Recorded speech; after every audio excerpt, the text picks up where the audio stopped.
ايه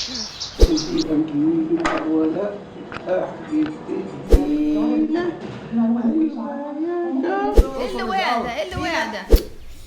زي ما بيقولوا عز الولد ولد الولد. لا مش طبعا، لا طبعا، لا الولد حاجة، حب ده حاجة وحب ده حاجة تانية بالحقيقة. يعني بصراحة لا، هم زي الولد، يعني أنا بعتبرهم زي الولاد. عاوز أسأل عن إيه أهمية الأجداد في تربية الأحفاد؟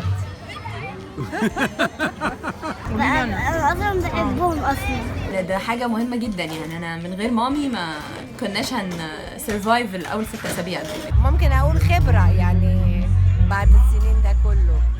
انا شايف ان دور الاجداد في حياه الاحفاد مهم جدا، رزق كبير قوي من عند ربنا، وحاجه يعني المفروض تحمدوا ربنا ان ولادكم شافوا اهاليكم. نعم نعم. بتأثر في شخصية الطفل جامد جدا، وبتكون حاجات كتير قوي عند الطفل.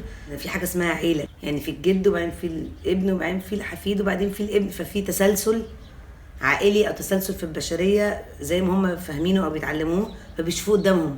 ايه ده؟ طب ما انت شبه باباكي واختك شبه مامتك، بابا شبه جده ومامته شبه اخوه، شجرة العيلة.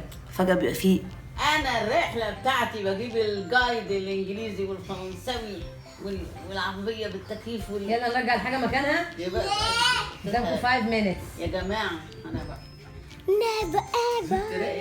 وطبعا الطفل بيتعلم كتير جدا من الجد عن حاجات زمان، ففي قيم ومبادئ واخلاق كانت موجوده زمان مش موجوده على ايامينا طبعا، ولا على ايام العيال خالص بقى. لا جيل ملعون، الحمد لله جيل ملعون، مش احفادنا، لكن احنا عمرنا ما كنا كده. احنا يا بنت كانت تقعد مكانها، يا ولد يقعد مكانه، هي اللي بتقول لي يا نانا اقعدي مكانك يا نانا.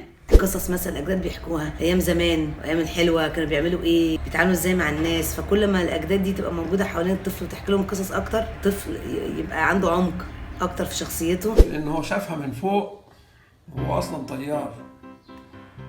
فقال I think those who build this building are pirates.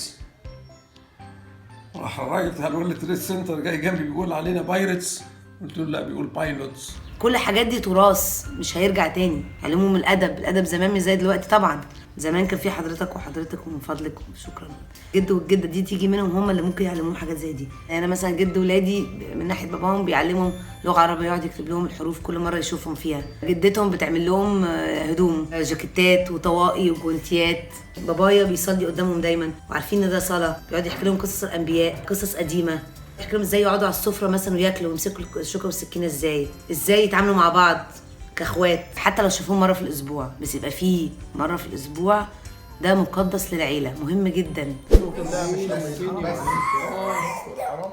احساس جميل، يعني ربنا يخلي لكم مامتكم وباباكم اللي عندهم يعني ابوهم وامهم لسه عايشين، واللي لا الله يرحمهم دايما افتكروا سيرتهم، يعني جيبوا سيرتهم لاولادكم واحكي لهم جدهم وجدتهم كانوا بيعملوا ايه زمان، ووروهم صور زمان وانتوا صغيرين معاهم، يعني حتى لو مش موجودين خليهم موجودين معاكم، حسسوهم ان هم لسه موجودين.